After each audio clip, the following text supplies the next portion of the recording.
पिलाने आज आम संबलर प्रकार भेद को भल भाव पढ़ा और बुझा ये जो चार्ट टी दिखाई यहीटा को तुम खातार लिख या भल भाव मन रखापी चेष्टा कर कारण ये निश्चित भाव में तुम एग्जाम क्वेश्चन आसो देखिपु ये प्रकृति अनुसार संबल केते प्रकार विकास स्तर अनुसार उत्पत्ति अनुसार व्यवहार सुलभता अनुसार परिमाण अनुसार भरण अनुसार मालिकाना अनुसार बंटन वितरण अनुसार एमती अनेक प्रकार संबल को विभागीकरण करा जाइछि। चलो आमे गोटे पर गोटे संबल को भल भाव में पढ़ा और बुझा। देख प्रकृति अनुसार संबल को तीन भाग में विभक्त कराई गोटे हूँ प्राकृतिक संबल गोटे हूँ सांस्कृतिक संबल आ गोटे हूँ मानव संबल। ताले प्राकृतिक संबल क्या कहवा आम ना जो सब प्रकृति में मिलूँ जो भी सब पदार्थ हाँ कि नहीं से सब को आम कौन कौचे ना प्राकृतिक संबल बोली कौचे। तो सही प्रकृति में मिलुवा संबल को मनुष्य कौन करुच्ची ना प्रत्यक्ष आ परोक्ष भाव में सी व्यवहार करुच्ची। प्रत्यक्ष भाव में केमती व्यवहार करुच्ची आम मृत्तिका को भूमि को आम सीधा सड़क भाव में आम व्यवहार करुच्चु कि नहीं अरण्य को आम सीधा सड़क व्यवहार करुच्चु जल को आम नदी है पोखरी है आम सीधा सड़क व्यवहार करुच्चु कि नहीं वायु को आम सीधा सड़क व्यवहार करुच्चु कि नहीं करुच्चु किंतु परोक्ष भाव में केवल मनुष्य व्यवहार करुच्ची ना ताको प्रक्रियाकरण करके आम व्यवहार करुच्चु परोक्ष भाव में हाँ कि नहीं केमिति ना पूर्वर मु कही कौन ना कपाटा को आम डायरेक्ट व्यवहार करुचु करूनु एटा कौन कराउची ना सूता कराउ सूता तापर कपड़ा तैयारी होची कपड़ा तैयारी कर साला परे आमे ताको व्यवहार करुचु। ठीक सेमती हमर लुहा जो रही लुहा मांगानीज पिंड होला ए सब कौन आम डायरेक्ट व्यवहार करुचु ना सेगुडा प्रक्रियाकरण करिकी कौन कराउची विभिन्न प्रकार जंत्रपाति तैयारी करा जाउची एवं से सब को आम व्यवहार करुचु ताहा होची परोक्ष भाव में बुझिला।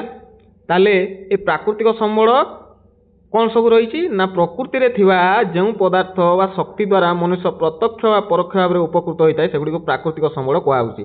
देख उदाहरण स्वरूप है भूमि है मृत्तिका है अरण्य वन्यप्राणी जल वायु खनिज पदार्थ शक्ति यही सब हूँ आम प्राकृतिक संबलर अंतर्भुक्त है।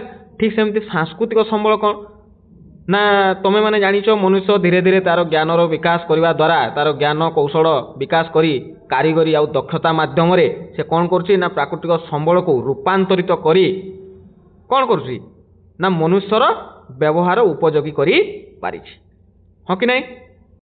वर्तमान तुम देखिपार तो विभिन्न प्रकार सांस्कृतिक अनुष्ठान से तैयारी करि पारछि अर्थनैतिक अनुष्ठान तैयारी करि पारछि विभिन्न प्रकार शिल्प कल कारखाना मध्य तैयारी करि पारछि शिक्षानुष्ठान तैयारी करि पारछि स्वास्थ्य पाई से काम करि पारछि एवं गमनागमन पाई विभिन्न प्रकार रास्ता घाट मध्य तैयारी करि पारछि हाँ कि नहीं। वाणिज्य क्षेत्र में निजर अर्थ लगाण से करि पारछि अर्थ संचालन मध्य से मनुष्य ही करछि सामाजिक विकास करि पारछि एवं राजनैतिक अनुष्ठान एभଳି से गढ़ी पारुछि। ताले एई सब हमर सांस्कृतिक संबलर अंतर्भुक्त।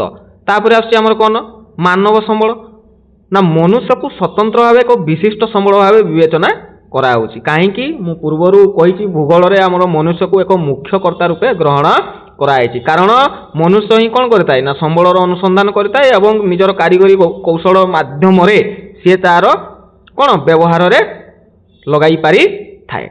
ठीक सेमती परिवेश रे जहाँ भी सब प्राकृतिक संबल रही अछि ताकू निजर कारीगरी कौशल माध्यम ताहा से कौन करि पारछि ना निजर काम रे लगाई पारुछि। कौन कहला ना मनुष्य तार परिवेश और सांस्कृतिक संगठन रे मिलित प्रक्रिया संबलर सृष्टि होता है। एटा होछि कौन कहितली तीन कोणिया व्यवस्था एटी कौन रहला ऊपर रहला मनुष्य मनुष्य रहला तापर एटी कौन रहला एटी परिवेश रहला तापर एटी कौन रहला एटी सांस्कृतिक संगठन रहला अर्थात यही तीनोटी मिलित उद्यम आमर कौन होता है ना संबल गुड़िक तैयारी होता है बुझीगला। पुणी ए कौन संरचना संस्थान आउ गुणवत्ता कौन संरचना कहले जोड़ा आमर मनीष जोड़ा तैयारी करिवो कौन गाड़ी मोटर आरंभ करी बिल्डिंग हाँ कि नहीं विमान बंदर आरंभ करी रेल स्टेशन जहाँ सब तुम देखुच सेगुड़ा हूँ संरचना मनुष्य संरचनार अंतर्भुक्त। संस्थान कहले जापर शिक्षानुष्ठान है हाँ कि नहीं आउ कौन सरकार मध्य आसुच्ची विभिन्न प्रकार कंपानी गुड़िक आसुच्ची हाँ कि नहीं से रेल संस्था कहुच्ची आमर कौन कहुच्ची डाक संस्था कहुच्ची एमती अनेक प्रकार संस्थान मान रही अच्छी है। गुणवत्ता कहले कौन कहुच्ची ना मनुष्यर विभिन्न प्रकार गुण अच्छी तुम पाखे जहाँ गुण अच्छी कौन से गुण मो पाखे अच्छी कि ना जनकर କ'ଣ ଡ୍ରଇଂ କରିବାର ଗୁଣ ଅଛି, କାହା ପାଖରେ ନୃତ୍ୟ କରିବାର ଗୁଣ ଅଛି, କାହା ପାଖରେ ଗୀତ ଗାଇବାର ଗୁଣ ଅଛି, ହଁ ନା ନାଇଁ? ତ ମନୁଷ୍ୟର ବିଭିନ୍ନ ପ୍ରକାର ଗୁଣ ମଧ୍ୟ ରହିଅଛି। ତାହେଲେ ପ୍ରକୃତି ଅନୁସାରେ ସମ୍ବଳ ହେଉଛି ତିନି ପ୍ରକାର। ଗୋଟେ ହେଉଛି ପ୍ରାକୃତିକ ସମ୍ବଳ, ଗୋଟେ ହେଉଛି ସାଂସ୍କୃତିକ ସମ୍ବଳ ଏବଂ ଆଉ ଗୋଟେ ହେଉଛି ମାନବ ସମ୍ବଳ। ଏବେ ଦେଖ ଉତ୍ପତ୍ତି ଅନୁସାରେ ସମ୍ବଳ ହେଉଛି ଦୁଇ ପ୍ରକାର। ଗୋଟେ ହେଉଛି ଜୈବ ସମ୍ବଳ, ଆଉ ଗୋଟେ ହେଉଛି ଆମର ଅଜୈବ ସମ୍ବଳ। ଜୈବ ସମ୍ବଳ କେଉଁଗୁଡ଼ା ନା ଯେଉଁ ସମ୍ବଳ ଗୁଡ଼ିକର ଜୀବନ ଅଛି ବା ସଜୀବ ବସ୍ତୁ ଆମେ କହିପାରିବା। ନା ଜୈବମଣ୍ଡଳର ଅନ୍ତର୍ଗତ ସଜୀବ ବସ୍ତୁ ଯଥା କ'ଣ କ'ଣ ସବୁ ମନୁଷ୍ୟ ହେଲା, ପ୍ରାଣୀ ହେଲା, ଉଦ୍ଭିଦ, ଅଣୁଜୀବ, ପଶୁପକ୍ଷୀ, ମାଛ, ଯେତେ ଯାହା ସବୁ ଯେଉଁ ସମ୍ବଳ ଗୁଡ଼ିକର ଜୀବନ ଅଛି ସେଗୁଡ଼ା ହେଉଛି ଜୈବ ସମ୍ବଳର ଅନ୍ତର୍ଭୁକ୍ତ। ଠିକ୍ ସେମିତି ଅଜୈବ ସମ୍ବଳ କ'ଣ ନା ସେଗୁଡ଼ିକ ହେଉଛି ନିର୍ଜୀବ ବସ୍ତୁ, ଯେଉଁ ବସ୍ତୁ ଗୁଡ଼ିକର ଜୀବନ ନାହିଁ, ଯେମିତି ରହିଲା ତୁମର ଭୂମି ହେଲା, ଶିଳା ହେଲା, ଜଳ, ମୃତ୍ତିକା, ଖଣିଜ ପଦାର୍ଥ ଇତ୍ୟାଦି, এইଗୁଡ଼ିକ ହେଉଛି ଅଜୈବ ସମ୍ବଳର ଅନ୍ତର୍ଭୁକ୍ତ। ତାପରେ ଦେଖ ବ୍ୟବହାର ସୁଲଭତା ଅନୁସାରେ ସମ୍ବଳ ହେଉଛି ଦୁଇ ପ୍ରକାର। ଗୋଟେ ହେଉଛି ଅସରନ୍ତି ବା ଅକ୍ଷୟ ସମ୍ବଳ, ଆଉ ଗୋଟେ ସରନ୍ତି ବା ସୀମିତ ବା କ୍ଷୟଶୀଳ ସମ୍ବଳ। ପିଲାମାନେ ଏଇଠି ଟିକେ ଧ୍ୟାନ ଦେବ, ଏକ୍ଜାମ୍ରେ ଅସରନ୍ତି ସମ୍ବଳ ପଚାରିବ ନହେଲେ ଅକ୍ଷୟ ସମ୍ବଳ ପଚାରିବ। ଦୁଇଟା ସାରା ତୁମେ ଗୋଟିଏ ସମ୍ବଳ ବୋଲି ମନେ ରଖିଥିବ। ଅସରନ୍ତି ସମ୍ବଳ ଯାହା, ଅକ୍ଷୟ ସମ୍ବଳ ତାହା, ସରନ୍ତି ସମ୍ବଳ ଯାହା, ସୀମିତ ସମ୍ବଳ ତାହା, କ୍ଷୟଶୀଳ ସମ୍ବଳ ମଧ୍ୟ ତାହା। ତାହେଲେ ଅସରନ୍ତି ସମ୍ବଳ ବା ଅକ୍ଷୟ ସମ୍ବଳ କ'ଣ ନା ଯେଉଁ ସମ୍ବଳ ମନୁଷ୍ୟର ବାରମ୍ବାର ବ୍ୟବହାର ସତ୍ତ୍ୱେ କ'ଣ ସମାପ୍ତ ହୁଏ ନାହିଁ ସେଗୁଡ଼ିକୁ ଅସରନ୍ତି ବା ଅକ୍ଷୟ ସମ୍ବଳ କୁହାହେଉଛି। ବୁଝିପାରିଲ? ଯେଉଁ ସମ୍ବଳ ଗୁଡ଼ିକ ଆମେ ବାରମ୍ବାର ବ୍ୟବହାର କଲେ ମଧ୍ୟ ସେଗୁଡ଼ା କ'ଣ ହେବ ସରିବ ନାହିଁ ହେଲା, ସେସବୁକୁ ଆମେ ଅସରନ୍ତି ବା ଅକ୍ଷୟ ସମ୍ବଳ କହୁଛେ। ଉଦାହରଣ ସ୍ୱରୂପ କ'ଣ ନିଆଯାଇଛି ନା ସୌରଶକ୍ତି ହେଲା, ବାୟୁ ହେଲା। ସୌରଶକ୍ତି କ'ଣ ସରିଯିବ? ସୂର୍ଯ୍ୟ ଆଜି ଦେଖାଯାଉଛି କାଲି କ'ଣ ଦେଖାଯିବନି? ସୂର୍ଯ୍ୟ ଶକ୍ତି ଯଦି ସରିଯିବ ଆମେ ବି ସରିଯିବା। ବାୟୁ କ'ଣ ସରିଯିବ? ନିଶ୍ଚିତ ଭାବରେ ନା, ବାୟୁ କେବେ ସରିବ ନାହିଁ। ତେଣୁ ଏଇଗୁଡ଼ା ହେଉଛି କ'ଣ ଆମର ଅସରନ୍ତି ବା ଅକ୍ଷୟ ସମ୍ବଳର ଅନ୍ତର୍ଭୁକ୍ତ। ଠିକ୍ ସେମିତି ସରନ୍ତି ବା ସୀମିତ ବା କ୍ଷୟଶୀଳ ସମ୍ବଳ କ'ଣ ନା ମନୁଷ୍ୟର ବ୍ୟବହାର ଦ୍ୱାରା ଯେଉଁ ସମ୍ବଳ କ୍ରମଶଃ ହ୍ରାସ ପାଇଥାଏ କିମ୍ବା ଶେଷ ହୋଇଯିବାର ଆଶଙ୍କା ଥାଏ ତାକୁ ସରନ୍ତି ବା ସୀମିତ ବା କ୍ଷୟଶୀଳ ସମ୍ବଳ କୁହାହେଉଛି। ଦେଖ ପିଲାମାନେ ଯେଉଁ ସମ୍ବଳକୁ ଆମେ ବ୍ୟବହାର କରିବା ଦ୍ୱାରା କ'ଣ ହେଉଛି ନା ଭବିଷ୍ୟତରେ ସରିଯିବାର ଆଶଙ୍କା ଥାଏ, ହଁ କି ନାହିଁ? ସେସବୁକୁ ଆମେ ସରନ୍ତି ସମ୍ବଳ ବା ସୀମିତ ବା କ୍ଷୟଶୀଳ ସମ୍ବଳ କହୁଛୁ। ଉଦାହରଣ ସ୍ୱରୂପ କ'ଣ ପେଟ୍ରୋଲିୟମ ହେଲା, କୋଇଲା ହେଲା, ବିଭିନ୍ନ ପ୍ରକାର ଖଣିଜ ପଦାର୍ଥ ହେଲା, ଏହିସବୁ ହେଉଛନ୍ତି ସରନ୍ତି ସମ୍ବଳ। ଦେଖ ପେଟ୍ରୋଲିୟମ ଥରେ ଆମେ ବ୍ୟବହାର କରିସାରିଲା ପରେ ଆଉ ଥରେ ସେଇଟା କ'ଣ ତିଆରି ହୋଇପାରୁଛି କି? ଗୋଟେ ଗାଡ଼ିରେ ମୁଁ ପେଟ୍ରୋଲଟା ପକେଇଲି ସେଇଟା କ'ଣ ହେଉଛି ଧୀରେ ଧୀରେ ସରିଯାଉଛି ନା ପୁଣି ଆଉ ଥରେ ରିକ୍ରିଏସନ୍ ହେଉଛି? ହେଇପାରୁନାହିଁ। କୋଇଲାଟା ମୁଁ ଯଦି ଜାଡ଼ି ଦେବି ସେଇଟା କ'ଣ ହେଇଯାଉଛି ପାଉଁଶ ହେଇଯାଉଛି, ଆଉ ଥରେ ସେଠୁ କ'ଣ କୋଇଲାଟା ସୃଷ୍ଟି ହେଉଛି କି? ହେଇପାରୁ ନାହିଁ। ତାହେଲେ ଏଇସବୁ ହେଉଛି ଆମର ସରନ୍ତି ବା ସୀମିତ ବା କ୍ଷୟଶୀଳ ସମ୍ବଳର ଅନ୍ତର୍ଭୁକ୍ତ ହେଲା। ଏବେ ଆସିବା ପରିମାଣ ଅନୁସାରେ। ପିଲାମାନେ ଦେଖ ପ୍ରତ୍ୟେକ ସମ୍ବଳ ଗୁଡ଼ିକ ପ୍ରାୟତଃ ସମାନ, ସବୁଥିରେ ଡେଫିନେସନ୍ ଗୁଡ଼ିକ ପ୍ରାୟତଃ ଲେଖା ହେଇଛି, ଉଦାହରଣ ମଧ୍ୟ ସବୁ ସମାନ ଲେଖା ହେଇଛି। ତୁମକୁ ଖାଲି ଟିକେ ଟିକେ ଜଷ୍ଟ ମନେ ରଖିବା ପାଇଁ ପଡ଼ିବ। ତୁମେ ନିଜେ ମଧ୍ୟ ଏହା ଏକ୍ଜାମ୍ରେ ପ୍ରଶ୍ନ ଆସିଲେ ତୁମେ କରିଦେଇପାରିବ। ଦେଖ ପରିମାଣ ଅନୁସାରେ ସମ୍ବଳକୁ ଦୁଇ ଭାଗରେ ବିଭକ୍ତ କରାଯାଇଛି। ଗୋଟେ ହେଉଛି ଅପୂରଣୀୟ ସମ୍ବଳ, ଆଉ ଗୋଟେ ଅବିରାମ ସମ୍ବଳ କିମ୍ବା ପୂରଣୀୟ ସମ୍ବଳ ହେଲା। ଅପୂରଣୀୟ ସମ୍ବଳ କ'ଣ ନା ଯେଉଁ ସମ୍ବଳ ମନୁଷ୍ୟର ବ୍ୟବହାର ଦ୍ୱାରା ସମ୍ପୂର୍ଣ୍ଣ ଶେଷ ହୋଇଯାଏ ଆଉ ପୁନଃ ସୃଷ୍ଟି କରାଯାଇପାରେ ନାହିଁ ତାକୁ ଅପୂରଣୀୟ ସମ୍ବଳ କୁହାହେଉଛି। ବୁଝିପାରିଲ? ମାନେ ଆମ ବ୍ୟବହାର କରିବା ଦ୍ୱାରା ଯେଉଁ ସମ୍ବଳ କ'ଣ ହେଇଯାଉଛି ସମ୍ପୂର୍ଣ୍ଣ ଶେଷ ହୋଇଯାଉଛି ଆଉ ତାକୁ ଆଉ କ'ଣ କରାଯାଇପାରୁନି, ତାକୁ ପୂରଣ କରାଯାଇପାରୁ ନାହିଁ, ତାକୁ ଆମେ ଅପୂରଣୀୟ ସମ୍ବଳ ବୋଲି କହିଥାଉ। ଉଦାହରଣ ସ୍ୱରୂପ ଖଣିଜ ପଦାର୍ଥ, ଖଣିଜ ତୈଳ, କୋଇଲା ଇତ୍ୟାଦି, ଏଗୁଡ଼ା ସବୁ ସେଇ ସେମ୍ ଉଦାହରଣ ମଧ୍ୟ ଦିଆଯାଇଛି। ତେଣୁ ତୁମକୁ କିଛି ମନେ ରଖିବା ପାଇଁ ଅସୁବିଧା ହେବ ନାହିଁ। ଅବିରାମ ସମ୍ବଳ କିମ୍ବା ପୂରଣୀୟ ସମ୍ବଳ କ'ଣ ନା ମନୁଷ୍ୟର ବ୍ୟବହାର ଦ୍ୱାରା ଯେଉଁ ସମ୍ବଳ ପରିମାଣରେ କୌଣସି ହ୍ରାସ ପରିଲକ୍ଷିତ ହୋଇନଥାଏ ତାକୁ ଅବିରାମ ବା ପୂରଣୀୟ ସମ୍ବଳ ବୋଲି କହିଥାଉ। ବୁଝିପାରିଲ? କ'ଣ ତୁମେ ମାନେ ଅବଭିୟସଲି କହିଦେବ ବର୍ତ୍ତମାନ କ'ଣ କ'ଣ ସବୁ ସୌରଶକ୍ତି ହେଲା, ଭୂତାପଜ ଶକ୍ତି ହେଲା, ଜୁଆର ଶକ୍ତି ହେଲା, ପବନ ଶକ୍ତି ହେଲା, ଏଗୁଡ଼ା କ'ଣ ସରିଯିବ କି? ସରିବ ନାହିଁ। ଆମେ ସେଗୁଡ଼ିକୁ ଯେତେ ବ୍ୟବହାର କଲେ ମଧ୍ୟ ପୁଣି ଥରେ ସେଗୁଡ଼ା ସୃଷ୍ଟି ହେଇ ଚାଲିଥିବ। ଓକେ, ଦେଖ ନବୀକରଣ ଯୋଗ୍ୟ ସମ୍ବଳ କ'ଣ ନା ଯେଉଁ ସମ୍ବଳ ମନୁଷ୍ୟ ଦ୍ୱାରା ବାରମ୍ବାର ବ୍ୟବହାର ସତ୍ତ୍ୱେ ସମ୍ପୂର୍ଣ୍ଣ କ୍ଷୟ ହୁଏ ନାହିଁ ଏବଂ ବିଭିନ୍ନ ଉପାୟ ଦ୍ୱାରା ସେଗୁଡ଼ିକ ପୁନଃ ଭରଣ କରାଯାଇପାରିବ ସେଗୁଡ଼ିକ ନବୀକରଣ ଯୋଗ୍ୟ ସମ୍ବଳ ମଧ୍ୟ କୁହାହେଉଛି। କ'ଣ କ'ଣ ସବୁ ସେଥିରେ ରହିଛି ଉଦାହରଣ? ଜଙ୍ଗଲଜାତ ପଦାର୍ଥ ହେଲା, ପ୍ରାଣୀଜାତ ପଦାର୍ଥ ହେଲା, କୃଷିଜାତ ପଦାର୍ଥ ହେଲା, ଏଗୁଡ଼ା କ'ଣ ରିସାଇକେଲ କରିକି ଆମେ ସାଇକେଲିଂ ପ୍ରୋସେସ୍ କରିକି ଆମେ ସେଗୁଡ଼ିକୁ କ'ଣ କରୁଛେ ନା ପୁଣି ଥରେ ସୃଷ୍ଟି କରିପାରୁଛେ। ଜଙ୍ଗଲଜାତ ପଦାର୍ଥ ଯାହା ସବୁ ରହିଅଛି ଜଙ୍ଗଲଟା କ୍ଷୟ ହେଲେ ମଧ୍ୟ ଆଉ ଥରେ ସୃଷ୍ଟି ହେଇପାରୁଛି କି ନାହିଁ? ହେଇପାରୁଛି। ପ୍ରାଣୀ जीवजंतु एमाने सृष्टि होउचंती कि नहीं होउचंती कृषिजात पदार्थ जहाँ सब रही पुणी थे सृष्टि हो पारुछि कि नहीं हो पारुछि साइक्लिंग प्रोसेस माध्यम तेणु एगुड़ी को आम नवीकरण योग्य संबल बोली कहीथा अर्थात मनुष्य बारंबार व्यवहार सत्वे मध्य संपूर्ण सेटा क्षय हुए ना पुणी थे सेटा पुनर्भरण हो पारे ताको आम नवीकरण योग्य संबल बोली कहीथा ठीक सेमती नवीकरण अयोग्य संबल कौन ना जो संबल मनुष्यर अनवरत व्यवहार द्वारा बा अन्यान्य कारण द्वारा ह्रास पाइले बा नष्ट हो गले सेगुड़ी को पुनर्भरण संभव हो पारे ना सेगुड़ी को आम नवीकरण अयोग्य संबल बोली कहीथा बुझिपार ना मनुष्यर अनवरत व्यवहार द्वारा आम बारंबार व्यवहार करने द्वारा कौन हो ना सेगुड़िक ह्रास पाइब ना नष्ट हो संभावना रोचे हाँ कि नहीं तार उदाहरण स्वरूप कौन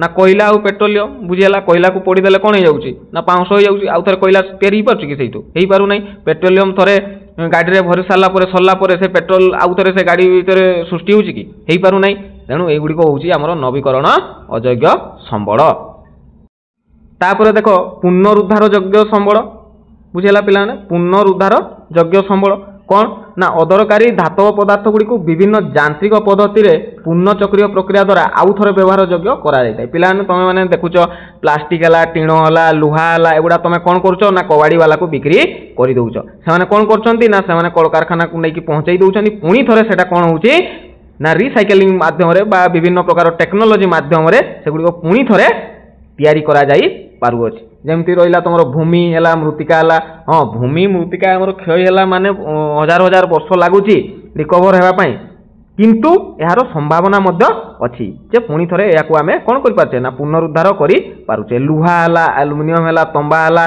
एगुड़ा कौन टेक्नोलोजी माध्यम आम कल कारखाना कौन कर पुणी थे एगुड़ी को व्यवहार योग्य आम कर पुनरुद्धार अयोग्य संबल कौन ना जो नवीकरण अयोग्य संबल गुड़िक पुनरुद्धार करा सेगुड़िक पुनरुद्धार अयोग्य संबल कहुच्छी से पुणी आसला कोयला पेट्रोलियम विभिन्न प्रकार खनिज पदार्थ बुझीगला देख बंटन व वितरण अनुसार संबल होची दुई प्रकार गोटे होची सर्वत्र सुलभ संबल आ गोटे होची स्थानीय संबल सर्वत्र सुलभ संबल कहले कौन ना भूपृष्ठर सबु जगार से संबल गुड़िक आम पाइपर हाँ कि नहीं भूमिटा सबु जगार अच्छी ना खाली तुम जगार अच्छी सबु जगार अच्छी जल सबु जगार अच्छी है तापर वायु सबु जगार अच्छी ताको आम सर्वत्र सुलभ संबल बोली आम कही स्थानीय संबल कहले कौन किछि किछि स्थान से गुड़िक मिल सबु जगार सबु स्थान से संबल गुड़िक मिल नाही ताकू आम स्थानीय संबल बोली कही जेमिति मु कहिबी कौन आमर कोयला हूँ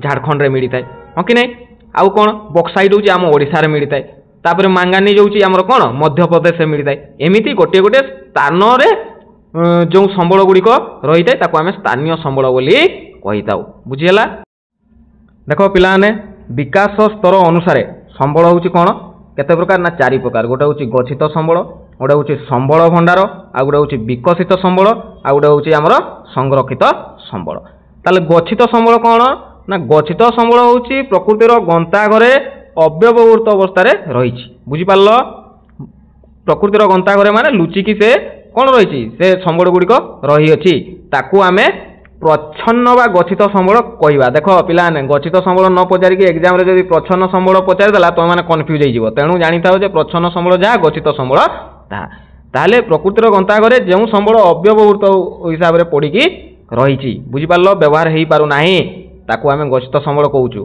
उदाहरण स्वरूप गुजरात और राजस्थान रे कौन रही रे ना प्रचुर मात्रा सौर शक्ति रही पवन शक्ति रही जानिच गुजरात राजस्थान हूँ मरुभूमि एरिया हाँ कि नहीं से सूर्यंकर प्रखर किरण पड़ुची से पवन बहुत जोरे बहुची आउ कौन ना सेठार समुद्र तले बहुत खनिज पदार्थ रही अच्छी किंतु आमर टेक्नोलोजी से विकास करना जहाद्वारा सेगुड़िक सठिक भाव में यूज करा जाई पारु नाही तेणु सेगुड़िक गच्छित होइकी रही अच्छी है एगुड़िक सब गच्छित संबल बोली कहुच्छी नेक्स्ट हूँ आम संबल भंडार कौन ना संबल भंडार हूँ परिवेश रे थिबा पदार्थ जेगुड़िक मनुष्यर आवश्यकता पूरण कर पारिबो मात्र आज ज्ञान कौशल अनुसार सेगुड़िक व्यवहार हो पारु नाही बुझिपार पिलाने परिवेश रे एमिति पदार्थ अच्छी जेगुड़िकर मनुष्यर आवश्यकता पूरण कर पारिबो सत किंतु वर्तमान ज्ञान कौशल से मात्रा डेभलप होनी जहाद्वारा आम सेगुड़िक व्यवहार कर पारु नाहु सेगुड़िक आम संबल भंडार बोली कही देख H2O क्या द्वारा सृष्टि होची पिलाने ना अम्लजान और उद्जान मिसले आमर कौन होची ना जड़ सृष्टि होची बुझिपार ताले आम वायुमंडल अम्लजान उद्जान कौन भरपूर मात्रा रही कि नहीं तेणु सेगुड़िक आमर टेक्नोलोजी माध्यम साइंस माध्यम आम जदि जल सृष्टि कर पारिथांते कौन होता आम से कौन जल शक्ति व विद्युत शक्ति उत्पादन कर पारिथांते कि नहीं किंतु से सब हो पारू नहीं सेगुड़ी आम संबल भंडार बोली कहूँ विकसित संबल कौन जो गुड़ा विकसित अलरेडी हो सारी आमको मिल पारुची कौन ना जल विद्युत शक्ति होला अरण्य होला खनिज पदार्थ होला जहाँ व्यवहार उपयोगी हो पारुची मनुष्यर ताको आम विकसित संबल बोली कही था। संरक्षित संबल कौन संरक्षित संबल हूँ जो संबल पदार्थ गुड़िकर संधान मिल पारिछि मात्र व्यवहार उपयोगी हो पारि नाही किंतु भविष्य में उपयोगी होवार आशा अच्छी सेगुड़ी संरक्षित संबल कहुच्छी बुझिपार आम अलरेडी सेगुड़ी संधान कर सारीचु से संबल गुड़ी को किंतु वर्तमान व्यवहार हो पारू नाही किंतु भविष्य में व्यवहार होवार संभावना अच्छी बुझिपार। उदाहरण स्वरूप कौन ना प्रवाहित जल नदी कौन होची ना वर्तमान तो प्रवाहित होची भविष्य में सेगुड़ी कौन कराब डैम कराब डैम बंधा हम तापर जल को संरक्षण करके रखा से विद्युत शक्ति उत्पादन कर विकास स्तर अनुसार जो 4 प्रकार संबल रही है पिला तुम मैंने मन रख देख तापर मालिकाना अनुसार संबल पिला माने 4 प्रकार रही देख व्यक्तिगत संबल गोष्ठीगत संबल जातीय संबल आउ अंतर्जातीय संबल। व्यक्तिगत संबल कौन ना जो संबल निजस्व अधिकार रही अच्छी पिलाने ताको आम व्यक्तिगत संबल कहीपर तुम पेन है तुम पेनसिल है तुम बैग है तुम गाड़ी है तुम निजस्व साइकेल है ये सब कौन रे ना व्यक्तिगत संबल बोली कही था। आउ कौन है निजर चाष जमी है निजर घर है बुझिपार निजर रपण कृषि जो चाष तुम करुच से गुड़िक है निजर पोखरी है निजर कूଅ जदि अच्छी से गुड़िक कौन ना व्यक्तिगत संबलर अंतर्भुक्त। आ गोष्ठीगत संबल कौन ना कौन सी गोष्ठीर समस्त व्यक्तिंकर समूह मालिकाना स्थावर आ अस्थावर संपत्ति को गोष्ठीगत संबल कहुच्छी। गोष्ठी कहले समूह किसी लोक नहीं आम गोष्ठी तैयारी होता है हाँ कि नहीं से संबल गुड़ी को आम कौन कर ना से समाज में सबू लोक ताको व्यवहार करें गोटे हूँ उदाहरण स्वरूप देख गचर भूमि गाई चरैवा जो भूमिटा रही तुमर भी गाई चरैब मोर भी मु गाई चरैबी आउ अन्य लोक भी जाकि गाई छेड़ी सेठारे चरई पारे। पुष्करणीटा भी तुम मान गाँव में देखी समस्ते सेटा व्यवहार करुवे कूप सेमती समस्ते व्यवहार करुवे जो गार्डेन गुड़िक जो रही उद्यान बगीचा ए सब कौन गोष्ठीगत संबलर अंतर्भुक्त एटा समस्ते व्यवहार करुवे है पार्क है चिल्ड्रेन पार्क है एगुड़ा सब कौन खेल पड़िया जहाँ सब रही एगुड़ा कौन तुम मैंने तुम निजर संपत्ति कि ना एगुड़ा हूँ गोष्ठीगत संबल बा समाजर संबल बुझीगला पिलाने।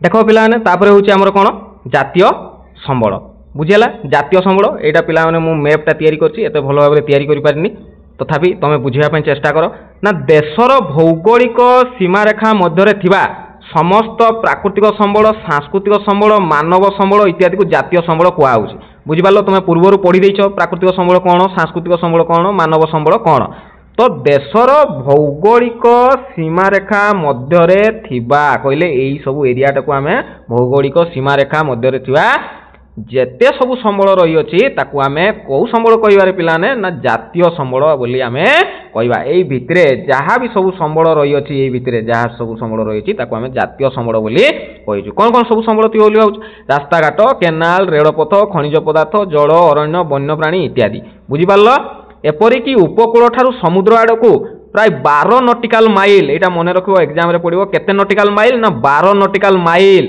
कहले केते किलोमीटर पिलाने ना 22.2 बुझिपार 22.2 किलोमीटर अर्थात यही समुद्र आड़ को माने एठू कौन है ना एतिकी एरिया बुझिपार एटा केते किलोमीटर नियाई ना 22.2 किलोमीटर पर्यंत जेते भी आमर सब संबल रही अच्छी ताको आम जातीय संबल बोली कहुच्छी बुझिपार यही जगटा को यहाँ केते किलोमीटर ना 22.2 किलोमीटर बुझिपार यहाँ हूँ जल भाग यही जल भाग आमर जातीय संबलर अंतर्भुक्त होउछि बुझिपार तापर जो कौन पिला ना अंतर्जातीय संबल कौन जो संबल अंतर्जातीय अनुष्ठान द्वारा परिचालित होता है ताको आंतर्जातीय संबल बोली कहुच्छी बुझिपार जो संबल आंतर्जातीय अनुष्ठान द्वारा परिचालित होता है ताको आंतर्जातीय संबल कहुच्छे। आंतर्जातीय अनुष्ठान कहले जो कौन यूनाइटेड नेशन जातिसंघ को आम आंतर्जातीय अनुष्ठान बोली कही था यहाँ जातिसंघ